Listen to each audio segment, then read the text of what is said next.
You're listening to Retail Remix, your inside access to candid conversations with the people shaping retail's future. Here's your host, Alicia Esposito. Hello, everyone, and welcome to our official NRF recap. If you're a listener of Retail Remix, you know this is something we try to do every year. This year, we're actually at the show. It's towards the end of the day, so we're all a little bit loopy right now. So just a little asterisk there before we dig in. I have two very good friends, colleagues, collaborators on with me right now to share their thoughts, their takeaways, and even a little criticism, healthy criticism. Friends, why don't you introduce yourselves? Hi, I'm Nicole Silberstein, and I am Alicia's colleague at Retail TouchPoints, the Ecommerce Editor, and this is only my second time ever on the pod, so I'm really excited to be here. Yeah, well, you're always hiding from me every time I try to have you on. It's true, so. I do avoid it. I'm more of a words person. Written. Well, it's going to be great. Yeah, I'm Phillip Jackson. I'm the co-founder of Future Commerce, and we're a culture magazine for the commerce industry, and we are covering things like the changes in the way that people buy and belong through newsletters, podcasts, and we are big fans of Retail TouchPoints and longtime collaborators with you all, and so thank you for having me back on the show. I am now equal with you, Nicole. This is my second time on, too. And you were on to do the recap last year, That's right. And that was one of our top episodes, so we're going to repeat history, and it's going to be amazing. So I think the big question for us, we were talking about it briefly before we started recording, is, man, NRF is great, and it's inspiring, and it's fun, but it's also, it hurts so much. This is my 12th NRF.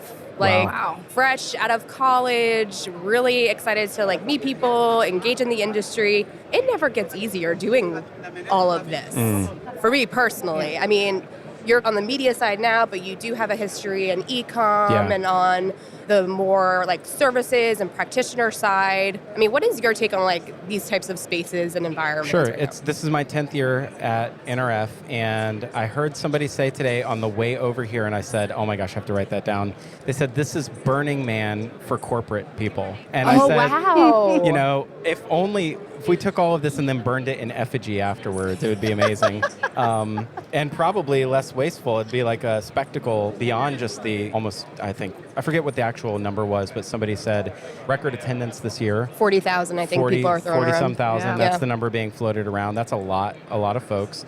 Also, I don't know if you subscribe to the memes or not. It's like, we are so back. But we are so back. And I think that's also contributing to the, you can't really miss any part of it. And so there is a little bit of the exhaustion comes from the lead up here, the timing of the event, the scale of the event, but also just thinking about all the work that now we have to do afterwards when it's all over. I think that's it. I think it's the future tripping a little bit because we were pretty strategic, right? I think we came into this with a goal and a plan, myself, Nicole, Adam, our editor. We combed the agenda, we prioritized the companies, but still delegate. I think the thing about NRF is the sheer number of things pulling you in different directions. And I mean that physically, across and around the entire Javits Center, but also just content-wise, the programming is so deep that it's rare that I attend something where I'm not also missing two other things that I wish I could be in at the same time. And I think that gets a little bit exhausting. You're just trying to be everywhere at once because there is so much stuff to see and hear, people to try to connect with. It's a really great event, and you really feel that buzz this year. Yeah, for sure. And then they actually extended it longer because Saturday was a retail media day.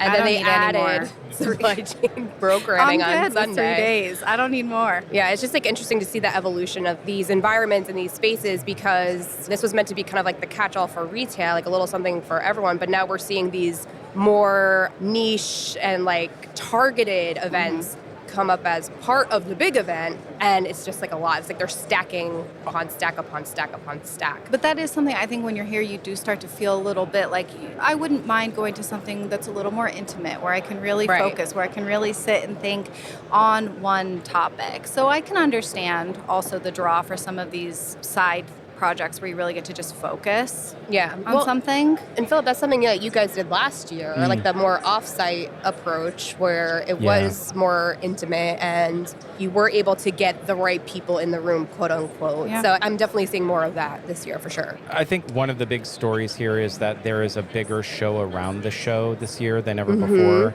And I'm getting that because the Shopify ecosystem I was gonna bring has that turned up, out yeah. in such a large way. Partners. Shopify's induction into the NRF. So Harley Finkelstein joined the board of directors for the NRF, which was big news coming out. They've also partnered with Manhattan, which was giant news coming out of Into Sunday, is they're now making the right partnerships and putting the people in the right seats. And they also have a headquarters, U.S. American headquarters with their store in Soho, where they held events all week long. When you look at it from that perspective, the show around the show used to be people that did like hallway track or took meetings offsite. It is also now an entire ecosystem of people in the New York area that are Shopify aligned that are like, all my partners are here, right? All my brands that I want to be in front of are here.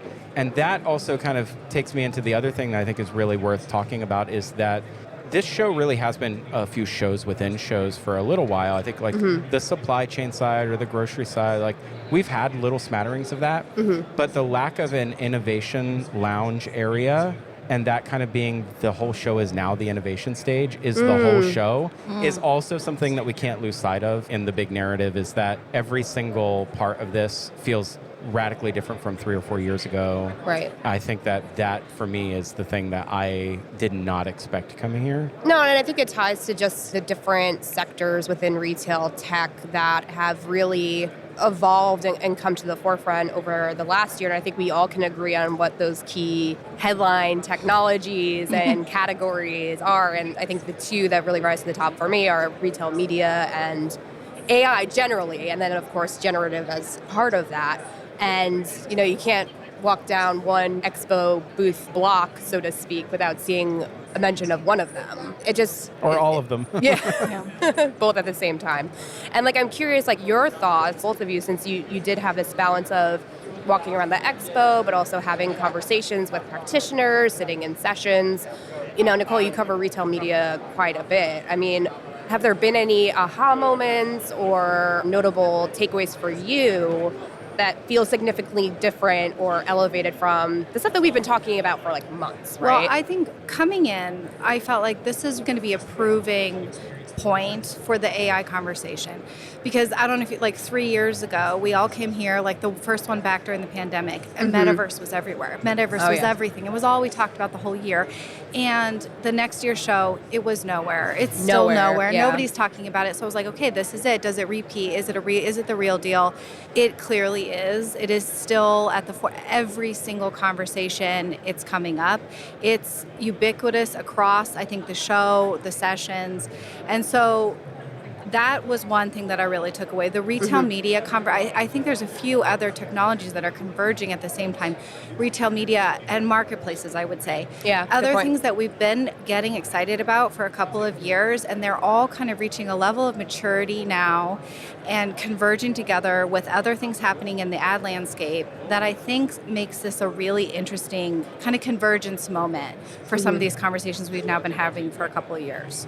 It's interesting to see the marketing and advertising side really reach this whole new level of integration to other components. So Samsung is a really great example. Like we got to see different components of their booth experience and kind of walk through that whole, literally they cover that entire customer journey and different form factors. And I thought that was interesting. Like everything is sellable, basically. Yeah. And there's also this ability to bring a data-driven element into the store that's not possible with just like typical signage and curation, content developed online. It's like interesting to see all of these marketing and advertising investments reach a whole new level of usage in the store. That to me is the most exciting takeaway from this show is the digitization of the store, like turning the store into a true digital channel. I think it's actually happening. I think that we've been talking about bringing digital into store for a long time, but now I am seeing across the board applications of technologies that are letting us assess what's happening in the store and act on it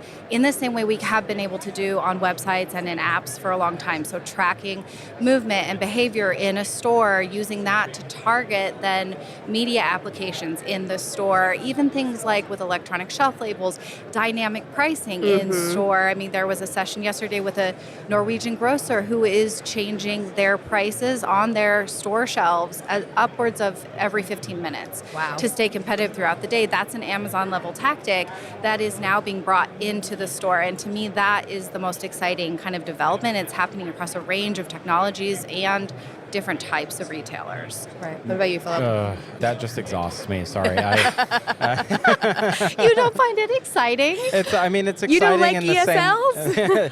It's exciting in the same way that, like, I don't know, revolutions or advancements in the speed of short form content is exciting. Is like, I think it's an eventuality that no one's going to stop, but it also, I wonder if it changes the nature of how we connect with what we think.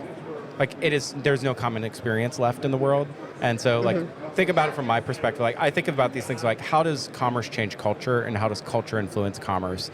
And if we can't even agree on what the price of a product is in the store, and I guess the question would be is like, do we even know anymore? Does anyone even really look at the price? Is there price sensitivity? You could say that most of these prices are inelastic because the consumer, we sat in the Economist briefing, both in the press briefing and in the CNBC keynote about the state of the economy and sort of the directionality of the economy and say, well, the consumer seems to be not paying attention anymore to what people are forecasting and what the economists are forecasting. It seems to be very resilient. And all of these factors give us a lot of positive feelings going into 2024. So maybe my perspective on dynamic pricing coming into physical retail isn't I would say this crisis and like segmentation and a context collapse that maybe I've feared that it would be, because we just don't think of things that way anymore, possibly. But every single vendor, I think this is another interesting insight, is that every single vendor does have a dynamic pricing offering.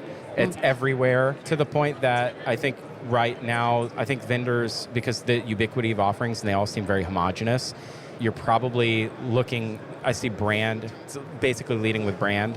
Yeah. In fact, we visited a booth yesterday. They just underwent a rebrand. That's one of those things where leading with brand and being sort of sexy in these traditional, I would say the NRF of 10 years ago was very like cash register centric and on-shelf pricing centric. It's like, it's all the same stuff. It just looks cooler now. And that's interesting.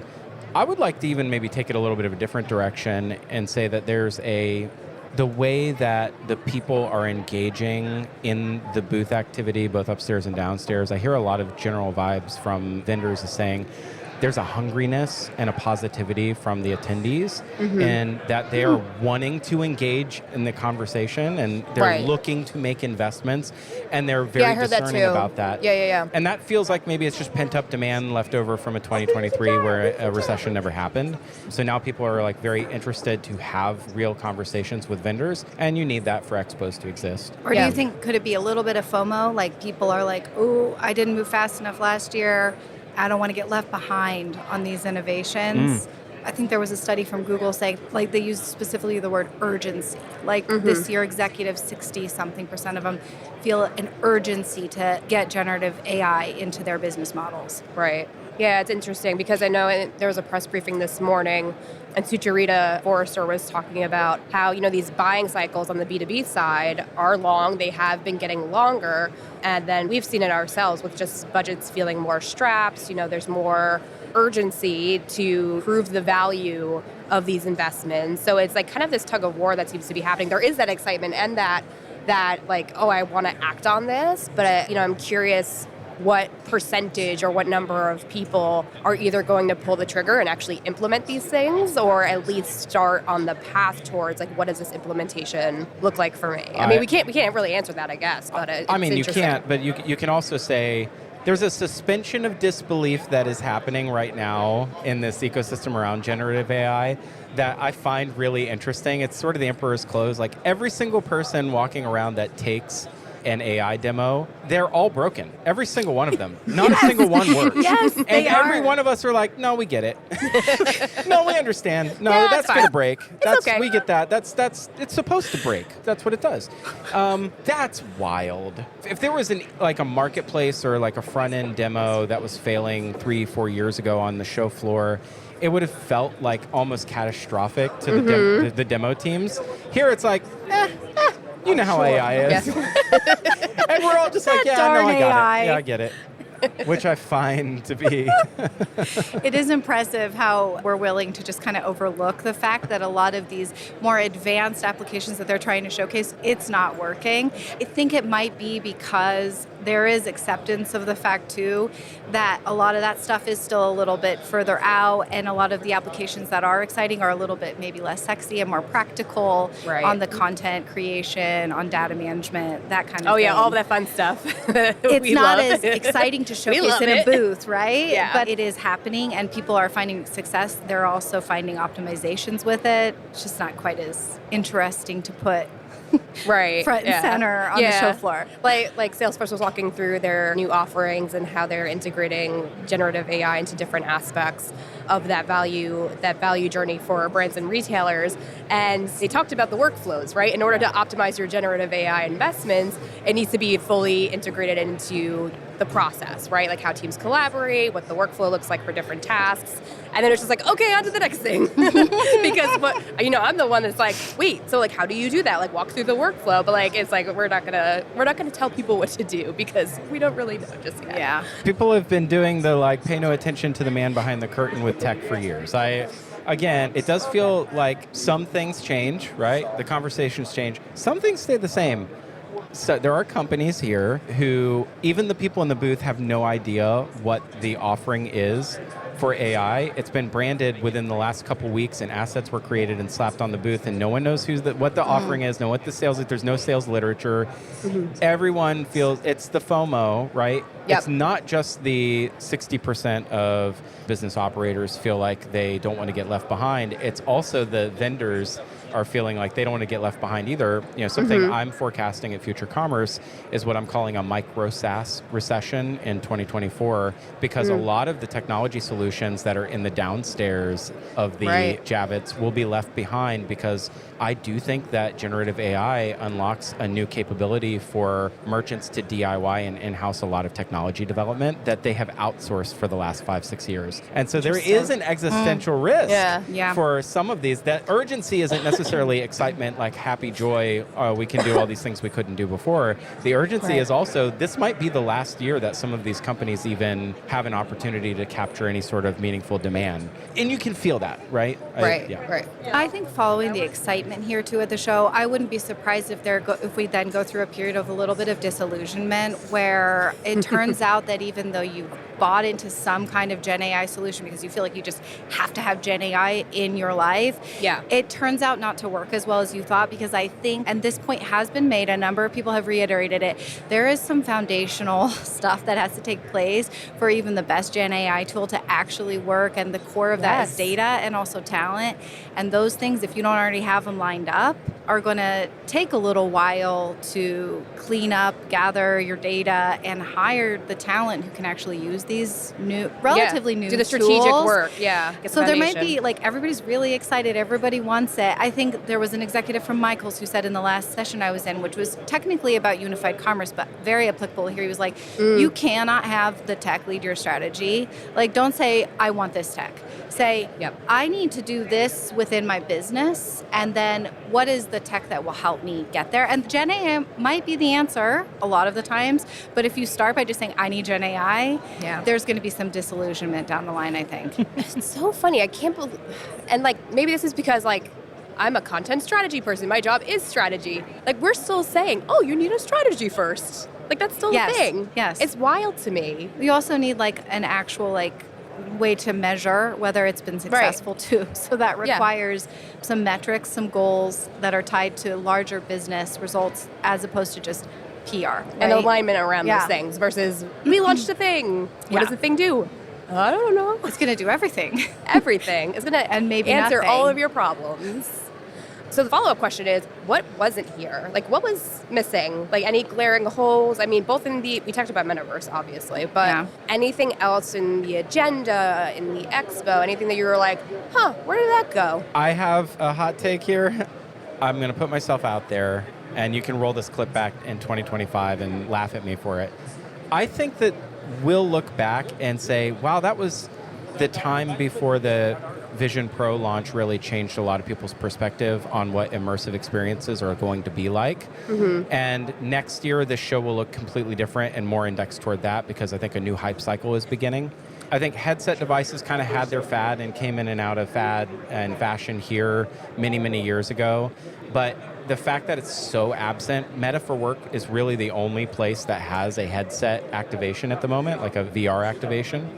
It's not even a commerce-centric activation, if I can be critical a bit. It is an HVAC learning, like field ops training program that they're demoing. I think, and again, like what's not here, I think that the idea of what does immersive experiential look like in a world where we have the Vegas sphere and we have on one end of the macro scale and we have the Vision Pro on the other end of the personal scale.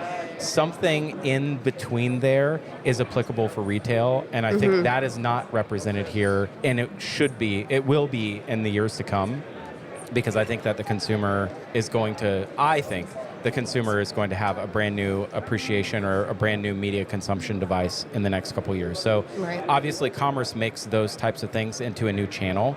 I say this a lot in all of our media, but it's telling that the Apple Vision Pro announcement, the very first use case outside of meditation that they showed was a Safari browser in your living room shopping a commerce website. So like commerce makes a new product or channel viable and gives people real world use cases. So I feel like it's interesting seeing that that's not present in the same way that it's interesting to notice that metaverse isn't present. But I think that we'll look back next year and say, wow, that was right before the next hype cycle exploded. Right. But that's not to say like, well, what should be here? I think a lot of things have died off. Yeah. Well, to piggyback on that, I think the thing that I'm missing here is excitement and ideas around what the e-commerce experience, like where that is evolving, e-commerce specifically. Right. I think that the focus is very clearly very much on like the store environment and tying the two together. And I think it is going to look like what you're talking about. And I think we're not going to use the word metaverse because I think we just overdid it with that. And I think it will be something along the lines of what you're saying though, immersive commerce, where there will be a push eventually where we start to focus back in on digital specifically to move outside of the grid 2D environment and make it more immersive. I don't think everything we talked about with the metaverse wasn't a waste. I don't think it's all going away. I just think we're gonna shift the conversation, maybe use a different word. Yeah, I think it's being reframed. I think it had a really big branding problem. Yes. And I think everybody tried to hijack it. I think we can blame Mark Zuckerberg for that. We can blame him for everything. Gestures broadly. That's actually the one time I did not gesture broadly. That's usually my brand. Can I jump on a couple things there too? Yeah. I feel like there's a opportunity to your point, Nicole, that having this reframing what digital experiences really should be at their core basic level. Never discount the fact that boredom is really what drives people to make decisions around changing things. Here's a great anecdote. When I was growing up, my mom loved to move the furniture around in our house. Yes. I don't know if you had a mom that moved furniture around. My mom moved the furniture around all the time. And just because she got bored, for no other reason than she just wants to move things around. I think a lot of people do that in the digital space too. Your job is to move things around on your website. And at some point, you're like, there's literally no other places to be moving things around. We need to try something new. Maybe it's not metaverse. Maybe it's not like full 3D visualization, but it's something that's 2.5D, where there are experiences that look a lot more like Shop Drake's pad, where there are more gamified experiences. I'll tell you one signal to look at for that is, don't count the metaverse out or whatever it's called next. Roblox will be launching. I was going to say, I'm missing that here. That's not here. That's something that we'll see in the future too, is I think the more of those type of immersive gaming businesses need to have a footprint here because they become much more commerce viable. Roblox is launching real world commerce this year. You'll be able to buy physical goods like it's a website in Roblox. That is a thing that will change the game and give people a new modality as well too. There's a new channel and probably a new retail media network. Absolutely. And let's be clear, Obsess is at the show, and they're obviously one of the key players in that virtual e-commerce, world building type experience for a brand specifically. So Roblox is missing, but also just gaming platforms in general. And this kind of veers into the world of our sister brand Advertising Week, but gaming platforms and gaming communities as a marketing and community building tool. And as we think about like the broader context of how consumers, especially younger consumers, are spending their time, developing their identity, amplifying their identity, engaging with each other, it's gaming. Well, and maybe that is to what this next level of immersive digital commerce looks like, is not the creation of a wholly new platform, but the integration of commerce into extensions, digital platforms that consumers are already immersively involved in. So in their gaming environments, in their social media. I mean, that's another thing that didn't come up very much. I was going to bring that up. Is social commerce. Yeah. And like live streaming. Thank God. Live streaming. I did attend a session on live streaming, you did, but you want to know what? I really think it's all just going to be about TV. Like, nobody cares anymore about just going to watch something live on like a random website or even on a social media platform, but people are super excited about being able to buy where they're already watching live contextual content. TV. I honestly think we might just skip over the whole like live streaming thing in America and move straight into television-based shoppable product placements. commerce. Yeah. Was that the PacSun session? No, it was a different one. It was Roku, Fanatics. Well, that's telling in and of itself. Roku being a player in that discussion. I mean, they're one of the leaders right now. Roku I would is say, the vehicle. Right. They're being embedded into all of these TVs. They're the enabler for all of these like CTV type experiences, and they have some very compelling partnerships that are bringing content and commerce together. And Phillip, you did a really great episode talking about the Walmart holiday series and all of that, and like it leaves me like it gets my brain spinning about the possibilities of like what are these more contextual and like content driven experiences look like. I feel like we barely scratched the surface of that this year. Oh yeah. The more things change though, the more things stay the same too. When was the last time we got to talk about a new e-commerce platform launching? FedEx is rebranding ShopRunner as FDX. That was news this week. We cover that. I went over to the FedEx booth and nobody knows anything about it. So that's, there you go. But I do think there's a fun opportunity around on the shoppable side, coming back to that. Native content that's meant to be shopped is its own challenge that has this really tough intersection. It's like a Venn diagram of all the world's hardest things, because you have to manage the merchandising, the visual merchandising of the show happens before you actually have it available to shop the content. Then you have visual merchandising of the store integration into the show itself. And then there's the balance of like actually having engaging content that keeps people there for a specific purpose. Walmart did a great job on that. Yeah. And I would love to have seen Walmart's presence at NRF be much more around, and we can help you create more content. Yeah. That is like the future of entertainment really is shopping-centric content, but it looks a lot more like this ROM-commerce test that they did than it does, hey, we're just going, Than HSN. Right. Than someone walking through how to style a product. Yeah, it's just like in context. It's in the frame, so to speak. And we're bored. I think people get bored. Again, coming back to that idea is most of the content creators in live commerce are not entertainers, right? They have a commercial incentive to be having this conversation with you, and that is the reason for them to be on there. And when those incentives go away, right, when the incentivized portion of the platform goes away and people get bored and they move on, what is left? Like, it's going to come back to prestige content. It's going to come back to content that's like native to the platform that you're watching it on. I'm excited for that. I think that's great. Yeah. Is there anything else we're excited about? I mean, it's the last day of NRF. I'm not excited about much. You want to know what? Right now. I want to go back to something when we were talking about the dynamic pricing, and you mentioned the loss of a common experience. Yeah. Because another thing that a lot of these technologies are driving, and Gen AI will drive, the increase in really truly being able to personalize things at almost every level of the shopping experience. But when you said that, I was like, is that actually a loss culturally for us, though?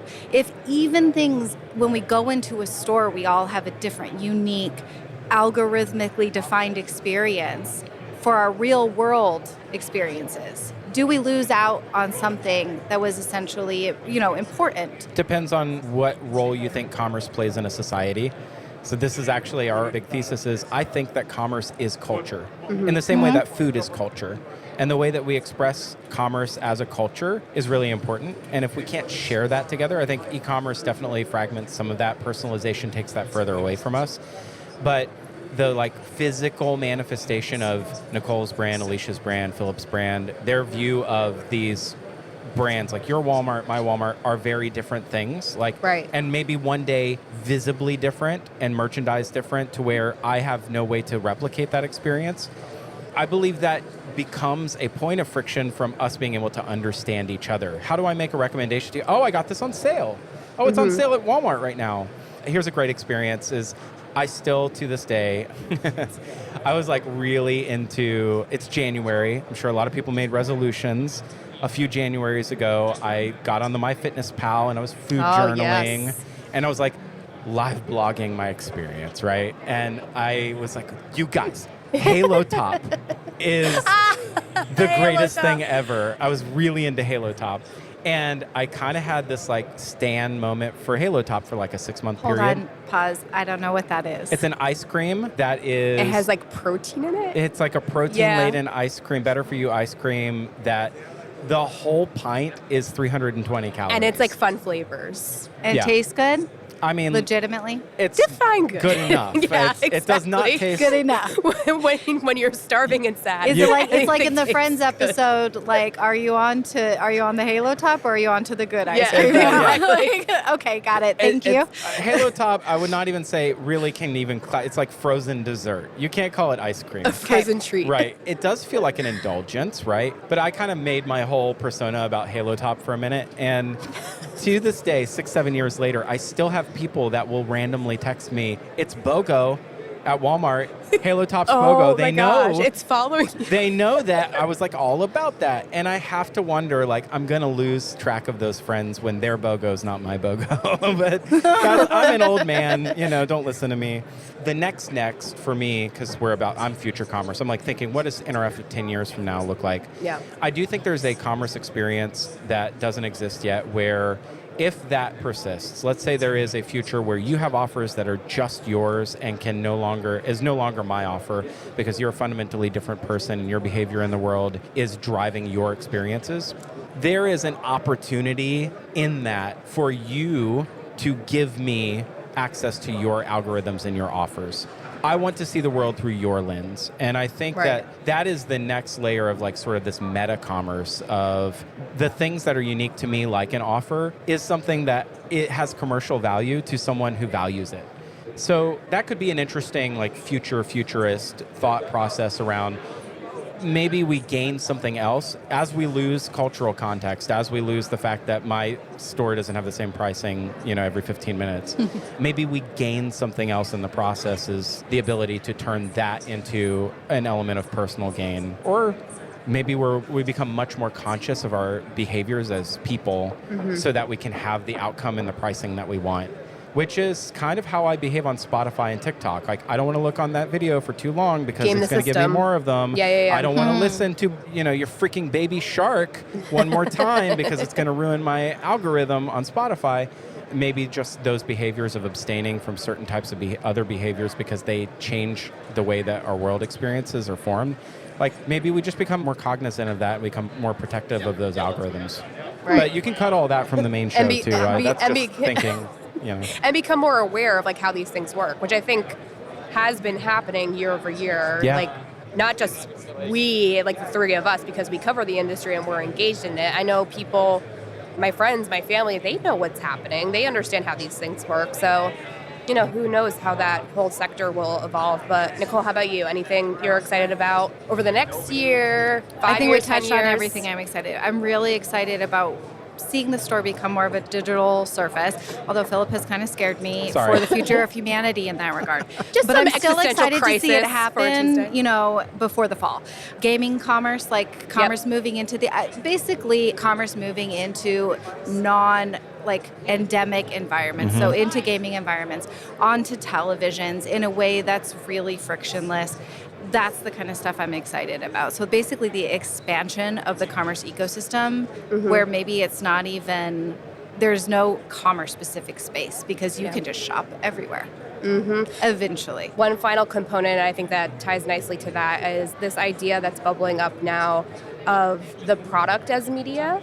So there's a company, Eon, that does, digital ID for products. QR code based, very simple, but I know I've seen and heard of use cases through RFID, which, hey, props to RFID, you're still here, man. Like, proud of you. But the whole premise is that rather than having the screens and having the digital platforms to tell the stories, the product tells the story, right? You just scan the QR code and it unlocks all of this content and storytelling that ties to how the product is sourced, how the product is created, the history or heritage of the brand and the product, the resale value. It all kind of ties together into this end-to-end, life cycle of the product. And I think, of course, that ties to consumers' desire to understand how things are made, the environmental impact of the thing, even to validate that it is, a real Gucci bag, for instance. But the opportunities from a branding and storytelling standpoint, I think we're only scratching the surface of that. And being able to use it to unlock supporting content, or Eon had a partnership with Balenciaga, like, you scan the tag and you get an exclusive music track, right? Like, what are those opportunities to create that aha moment that's connected to not just the brand, but the product itself? So, to be determined. I did walk by this just popped up in my notes. I was like, oh yeah, I forgot to talk about that. The nature of locked cabinet retail. Oh, yes. Lockers, a few of these lockers are downstairs, and I saw a few of them. A couple are using them almost as like the physical manifestation of the website pop-up. It's like, you can have your deodorant if you put your email address in here, No. And that scares the living daylights out of me. Security, yeah. It's not even, it's like it's faux security. It's really just, we're gating access now to physical products, because the gated access had a moment where it was maybe necessary, or maybe it was a storyline for a retailer who, for whatever reason, has employed them. They may be here to stay because it may be like submitting to a marketing motion. I see where we're going. Yeah. There's a way to commercialize it now. Exactly. Right. Yeah. I don't like that. And put some digital property on it. Lockers as media. That reminds me of another thing that I forgot to mention too, which is publishers and the publishing industry. I think that we're ready for, again, to the commerce moving into everything. I think there's going to be a big paradigm shift in that industry away from the affiliate marketing model, and I think what Hearst is doing on that end is going to be really interesting to watch unfold with their marketplace. I mean, they're basically just going to start selling stuff themselves instead of linking out to other people's websites, and that could be a really big shift for that industry, as well as commerce opportunities. Awesome. Content to commerce again? We did that 12 years ago. I'm so excited. But in a new way. I love it. New way. Can't wait. And commerce is everywhere. I mean, neither one's going away. It's just different ways to interact, That's I true. guess, bring it together. Well, and maybe how community comes into play, too. Yeah. Very interesting, guys. Open forum. Did we miss anything? I'll say that a different way. Miss anything? No. I'm glad I didn't miss the look on your face when we saw so many solo stoves on the show floor. I think there was like it was walking around with you. I saw it through new eyes. I was so excited. What about the Stanley Cups? We didn't talk about those. Everybody was like, were there Stanley Cups here? Well, just people walking around with them. It's like a status symbol all of a sudden. Right. Yeah. Anybody who had one brought it and lugged it with them everywhere on the show floor. I saw 2 Stanley Cups. They have accessories now. So a strap. One had a fanny pack. Yeah. And this other person, I swear to you, a wallet attachment. It was a little snack tray that went around the top. Yes, that's a thing. And they have it's like girl dinner around they're walking around with things we don't need. Oh, and the little straw toppers that are like little emojis. Genius. It's a vibe. I can live without it. I just want to drink my water. I just want water. Yeah. Where's my Hydra homies? I need them. Oh, gosh. Well, guys, thank you so much for taking the time out. As you all can tell, we're, again, falling off the cliff. We're a little loopy, but I think we got some valuable takeaways and I think some ideas of what we should be on the lookout for over the next year. So thank you both so much. Thank you. Thanks, Alicia. And if we missed anything, folks, we want to hear from you. Drop us a line, leave us a rating or a review on your preferred podcast player. Find us on LinkedIn, tag us, leave us nasty comments, send us a solo stove, whatever you want to do. Because I'm giving up smoke. Thanks, everybody. We'll see you next time. Take care. Thanks for listening to this episode of Retail Remix. Be sure to subscribe so you never miss an episode. You can find us on your favorite podcast player. Until next time, keep mixing it up.